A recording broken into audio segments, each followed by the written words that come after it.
You're listening to Mind, Body, Home with your host, Sara Ann. Last week, I did an episode on cultivating self-love, and one of the ways I advise to do that is through the act of decluttering. I said how the word clutter is the word I use to describe quote-unquote stuff that is taking up space.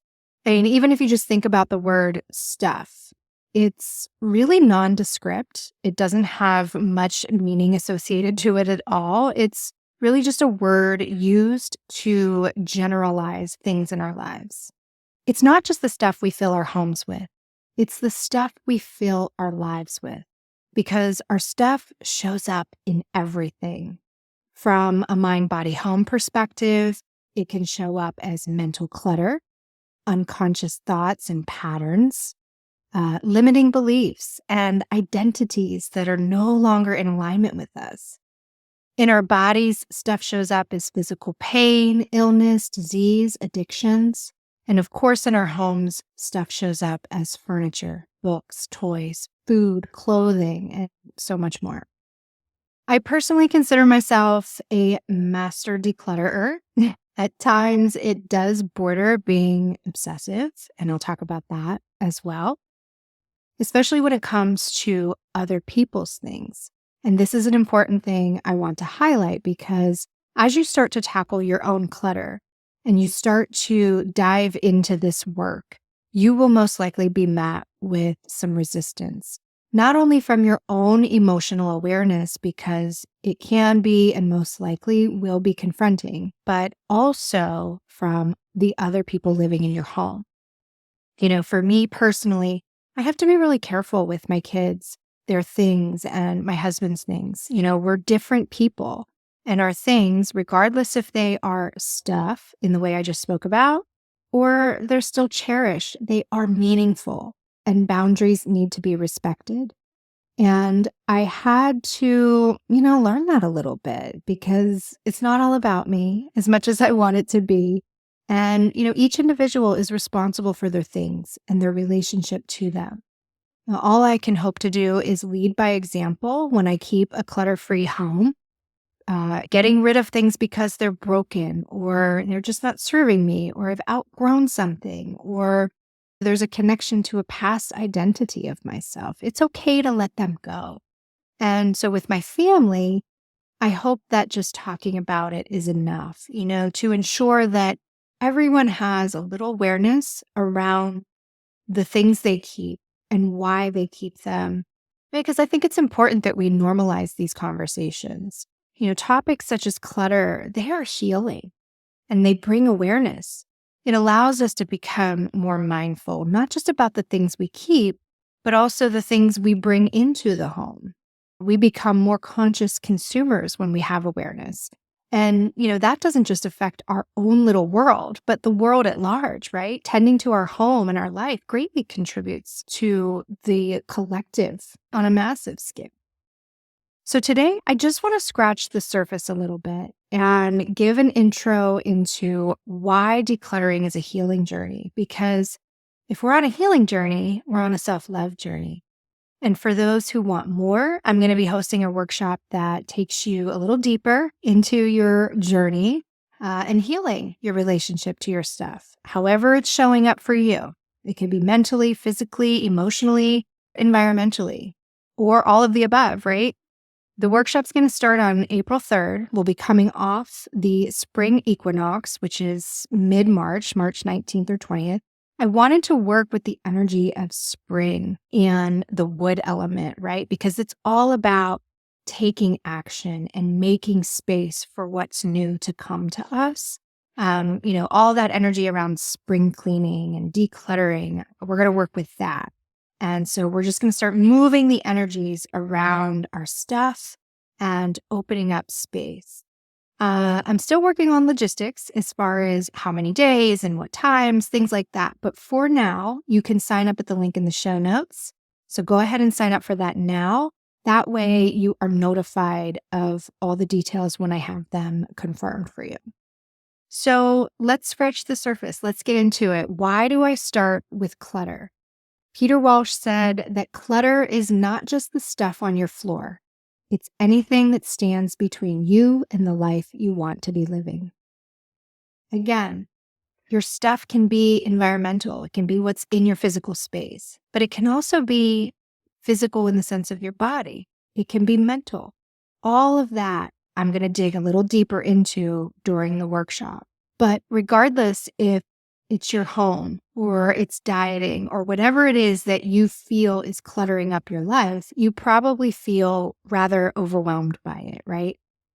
The funny thing is we know how to declutter. We can put things in a bag and we can donate them or we can properly dispose of them. We all know how to lose weight. We simply eat more nutritional foods and we exercise more often. But for a lot of people, there's still a stuckness. And the reason most people still feel stuck is because they don't get to the root. Because once you're able to identify the root, the cause of your clutter and the behavior that surrounds it, that's when you start to make the shift and you start to make real changes. Your clutter is a physical representation of emotional and mental blocks. A lot of our behaviors that surround clutter and stuff is unconscious. We're not even aware of what we're doing, why we're doing it, how it's affecting our lives and the lives of those around us, especially those who live with us. Your home specifically is a direct extension of you. So just like your body is a direct extension of your mind, this is the mind-body-home connection. You often hear mind, body, spirit. I choose to look at it from the lens of the spirit is the sum of the mind, body, home in balance. When those three are in alignment and we are living our lives through a healthy balance of all three, that is when we are aligned with spirit, our higher selves, the universe, the God within us, however you choose to describe that for you. Your stuff represents stories, memories, identities. But what stories or identities are no longer who you are or who you want to become, right? So if you want to embody a new identity or stop playing the same story in your mind, you can utilize the power and the wisdom of your clutter or your stuff and turn them into vehicles for change and transformation. I love doing this through the lens of home.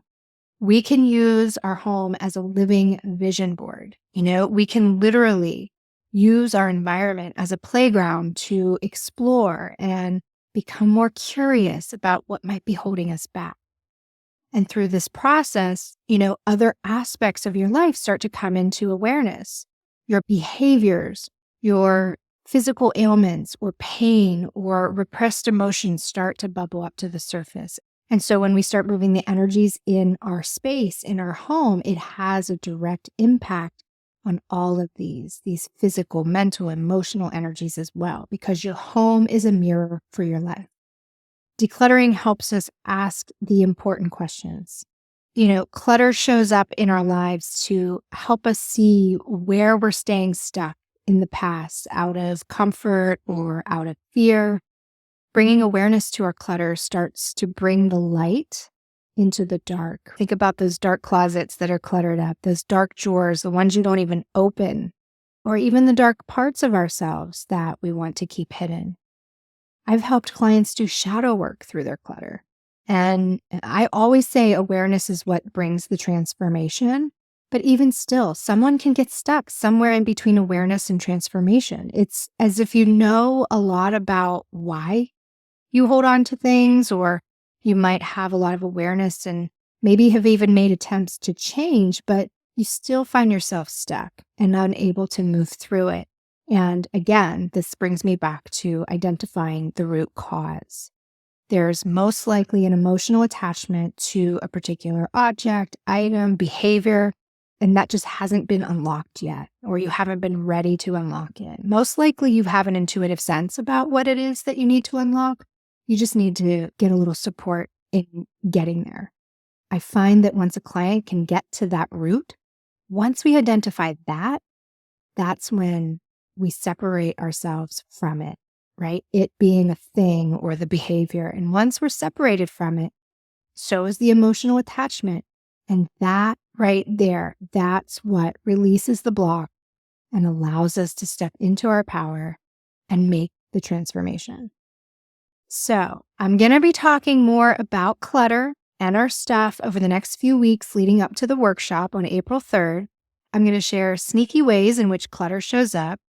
The sneakiest of them all is the household that keeps a very organized environment. I find sometimes those who keep a very tidy space tend to have an imbalanced metal element, and in my experience can be a little bit controlling and sometimes lack creativity and play. And so I'll share ways in which we can balance if that is you.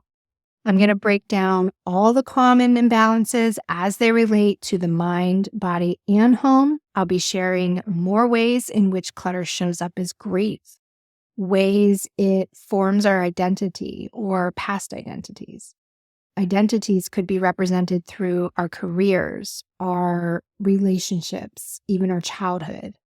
I'm also going to talk about common excuses we tend to hold on to, such as, but it was a gift, or I might need this someday, right? And ways to properly dispose. A lot of people are conscious about how we contribute to landfills, rightfully so. But again, at the root of these mental loops is usually guilt and sometimes a bit of shame. Okay? So big topics on deck over the next few weeks. Please come back and get your fix of decluttering 101. I love talking about clutter because in my work as a decorator and as a lifestyle and home coach, this is step number one when working with me. People reach out to me because they cannot make the leap on their own. They simply need help, they need accountability, and they need a different perspective to help move the needle. Only you can move the needle, but you don't have to do it alone. In fact, decluttering alone is highly advised against. I'll also be sharing ways in which to buddy up with someone so that you don't have to do this alone. I am thinking about creating a community space to go along with the workshop so that you all have some communal support, because I know from personal experience, any personal healing journey, no matter what it is we're working on, having that sense of communal support is probably one of the most integral pieces to all of this. So I'm happy to be your assistance and your guide to get you where you want to be. And again, making room, making space in our homes and our lives is step number one. So I hope you'll join me for the Clutter Workshop on April 3rd. Most of us in the Northern Hemisphere will be able to hopefully open our windows and get outside and make space to connect with nature. All of that's going to be integrated into the workshop as a way to start moving some of these stagnant energies, right? Whether it's moving our bodies outside or airing out the home and doing some space clearing, doing some mental clearing. The timing of the workshop is going to help us prepare for summer. Summertime is for honoring leisure, family time, travel, all of those things, like slow evenings on the back porch. We don't necessarily want to be confronted with our clutter and intense housework. We don't want to feel shame around the way our home looks. We want to invite guests over for drinks or a barbecue or a day at the pool, right? We want to feel good in our bodies, in our bathing suits, our summer dresses. We want to feel that light and flowing energy and just enjoy the slowness that summertime brings. So please join me. I'm super excited for the workshop. I plan to bring a lot of energy and value to help you make a significant shift. You can sign up at the link in the show notes. Everything will be recorded if you cannot make it live. And if you're ready to take action now, or you just need some clarity as it relates to your stuff, you can always reach out to me for a mind, body, home alignment session. This is a 1-hour session on Zoom for you to connect with me and get a fresh perspective and some action items to help start moving that needle.